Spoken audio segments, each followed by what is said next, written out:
ഇന്ന് നമ്മൾ പ്ലസ് വണ്ണിൻ്റെ ഗാന്ധിയൻ സ്റ്റഡീസിലെ ഫസ്റ്റ് പാഠമാണ് ഇന്ന് നമ്മൾ പഠിക്കാൻ പോകുന്നത്. അതിന് മുമ്പ് ഗാന്ധിയൻ സ്റ്റഡീസിൽ സിലബസിൽ എന്തെല്ലാം ഉൾപ്പെട്ടിരിക്കുന്നത് നമുക്കൊന്ന് നോക്കാം. ഒന്ന്, ഇന്ത്യയുടെ സാംസ്കാരിക പൈതൃകം.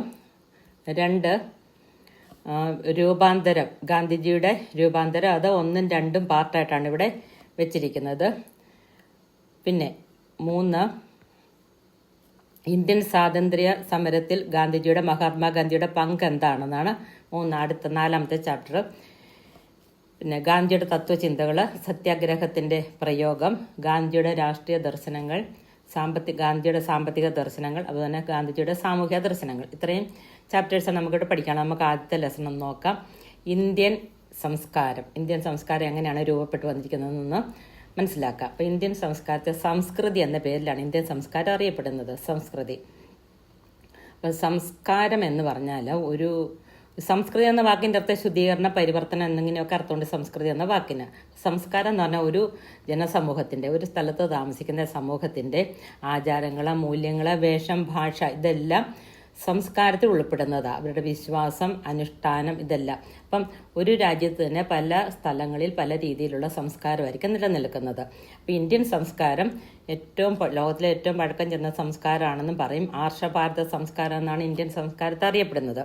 നമ്മുടെ സംസ്കാരത്തിൻ്റെ പ്രത്യേകതകൾ എന്തൊക്കെയാണെന്ന് നോക്കാം. 1, നാനാത്വത്തിൽ ഏകത്വമാണ്. എന്ന് പറഞ്ഞാൽ ഇന്ത്യയിൽ നാനാ ജാതി, മത, വേഷം, ഭാഷ, വിശ്വാസം, ഇതിലൊക്കെ ഉൾപ്പെടുന്ന ആളുകൾ ഇന്ത്യയിൽ അധിവസിക്കുന്നുണ്ട്. അപ്പോൾ ഈ അങ്ങനെ നാനാത്വമുണ്ടെങ്കിലും നമ്മുടെ ഒരുപോലെയാണ് സംസ്കാരം. ഏകത്വം എന്ന് പറഞ്ഞാൽ ഒരുപോലെയാണ് സംസ്കാരം. അപ്പം നാനാത്വത്തിൽ ഏകത്വമാണ് ഇന്ത്യൻ സംസ്കാരത്തിൻ്റെ ഒരു പ്രത്യേകത. മറ്റൊന്ന്, ഈ സംസ്കാരത്തിന് തുടർച്ചയുണ്ട്. അതുപോലെ തന്നെ കാലത്തിനനുസരിച്ചുള്ള മാറ്റം ഉൾക്കൊള്ളാനും ഇന്ത്യൻ സംസ്കാരത്തിന് കഴിയുന്നുണ്ട്. അതുകൊണ്ട് കാലാനുസൃതമായി ഇന്ത്യൻ സംസ്കാരം മാറിക്കൊണ്ടിരിക്കുക. ഇന്ത്യൻ സംസ്കാരത്തിൻ്റെ മൂല്യം എന്ന് പറഞ്ഞാൽ ഒരു വ്യക്തിയിലുള്ള നന്മയാണ്, അല്ലെങ്കിൽ ഒരു സമൂഹത്തിലുള്ള നന്മയാണ് മൂല്യം എന്ന് പറയുന്നത്. ഇനി ഇന്ത്യൻ സംസ്കാരം എല്ലാ മതങ്ങളെയും ബഹുമാനിക്കുന്നുണ്ട്. ഇന്ത്യയിലെ ഹിന്ദു, മുസ്ലിം, പാഴ്സി, സിഖ്, അങ്ങനെ പല മതത്തിലുള്ള ആളുകൾ ജീവിക്കുന്നുണ്ട്. അപ്പോൾ ഈ നാനാജാതി മതസ്ഥരായിട്ടുള്ള ആളുകളെ അന്യോന്യം ബഹുമാനിക്കാനുള്ള ഒരു മനോഭാവം ഇന്ത്യൻ ജനതയ്ക്കുണ്ട്. ഇനി ഇന്ത്യൻ ജ്ഞാനത്തിലും പുരോഗതിയിലും മികവ് പുലർത്തുന്നു ഇന്ത്യൻ സംസ്കാരം, അല്ലെങ്കിൽ ഇന്ത്യ. അത് നമ്മുടെ സംസ്കാരത്തിൻ്റെ ഒരു ഭാഗമാണ്. പിന്നെ അഹിംസ, കാരുണ്യം എന്നിവയൊക്കെ നമ്മുടെ സംസ്കാരത്തിൻ്റെ അടിസ്ഥാനങ്ങളാണ്. കാരണം ഏതൊരു രാജ്യത്തും കാണാൻ പറ്റാത്തൊരു പുണ്യങ്ങളാണ്, അല്ലെങ്കിൽ നന്മകളാണ് അഹിംസയും കാരുണ്യം. ഇന്ത്യയിലെ എല്ലാ ജനങ്ങൾക്കും ഉണ്ട്. ഇനി ഇന്ത്യയിലെ അടിസ്ഥാനമുള്ളൊരു കുടുംബ സംവിധാനം നിലനിൽക്കുന്നുണ്ട്. എന്ന് പറഞ്ഞാൽ അച്ഛനമ്മ, മക്കൾ, ഇത് വളരെ കെട്ടുറപ്പുള്ള ഒരു ബന്ധമാണ് ഇന്ത്യയിലുള്ളത്.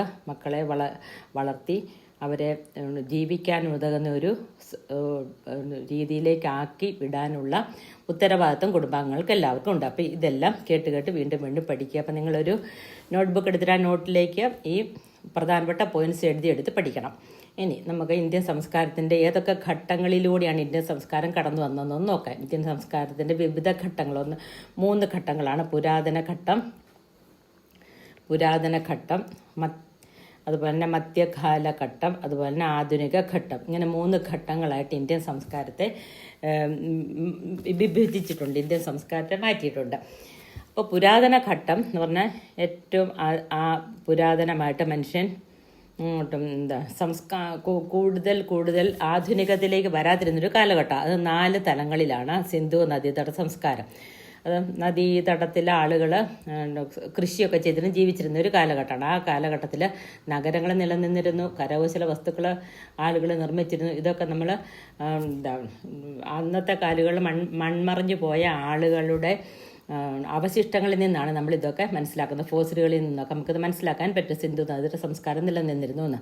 പിന്നെ അടുത്ത വേദകാലഘട്ടമാണ്. സിന്ധു നദീതട സംസ്കാരം കഴിഞ്ഞിട്ട് പിന്നീട് വരുന്ന കാലഘട്ടം വേദകാലഘട്ടം. അപ്പം വേദങ്ങളും ആ വേദങ്ങളിൽ പറഞ്ഞിരിക്കുന്ന ആചാരങ്ങൾ ഇവയുടെയൊക്കെ അടിത്തറ ഇന്ത്യൻ സംസ്കാരത്തിൽ നിലനിന്നിരുന്നു.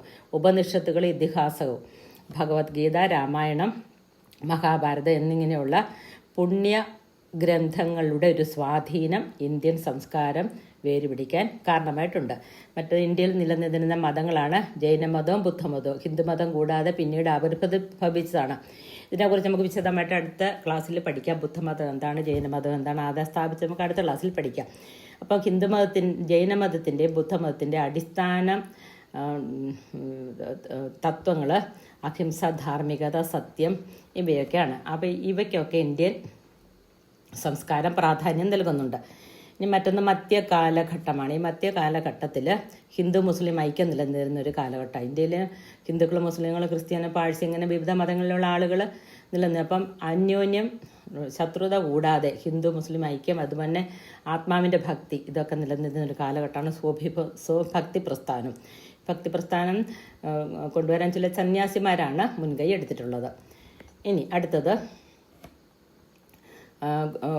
സിഖ് മത ഗുരുനാനാക്കാണ് സിഖ് മതം സ്ഥാപിച്ച. അതിൻ്റെ നീതി, സമത്വ, വിവേകാണ് സിഖ് മതത്തിൻ്റെ പ്രധാനപ്പെട്ട തത്വങ്ങൾ. ഇനി ആധുനിക കാലഘട്ടം രണ്ടായിട്ട് തിരിച്ചിരിക്കുന്നു. സാമൂഹ്യ പരിഷ്കരണ പ്രസ്ഥാനങ്ങൾ ആവിർഭവിച്ചൊരു സമയമാണ് ആധുനിക ഘട്ടം. ഈ ആധുനിക ഘട്ടത്തിൽ ഗാന്ധിജി, രാജാറാം മോഹൻ റോയ്, പിന്നെ സ്വാമി വിവേകാനന്ദൻ എന്നിവരുടെയൊക്കെ നേതൃത്വം നൽകി അങ്ങനെ സാമൂഹ്യ പരിഷ്കരണം, അതായത് സതി പോലെയുള്ള സാമൂഹ്യ തിന്മകൾ ഇല്ലാതാക്കാൻ പരിശ്രമിച്ച ഒരു കാലഘട്ടമാണ് ആധുനിക ഘട്ടം. പിന്നെ ഈ ആധുനിക ഘട്ടത്തിൽ ഏറ്റവും കൂടുതൽ പ്രാധാന്യം കൊടുത്തിരുന്നത് സത്യത്തിനും അഹിംസയ്ക്കുമാണ്. സത്യം, അഹിംസ, ഗാന്ധിയൻ ആദർശങ്ങളാണ് ഇവിടെ പ്രചരിച്ചിരുന്നത്.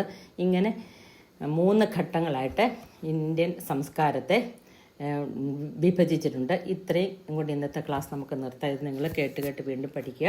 അടുത്ത ക്ലാസ് ഉടനെ തന്നെ ഇടുന്നതായിരിക്കും. Thank you.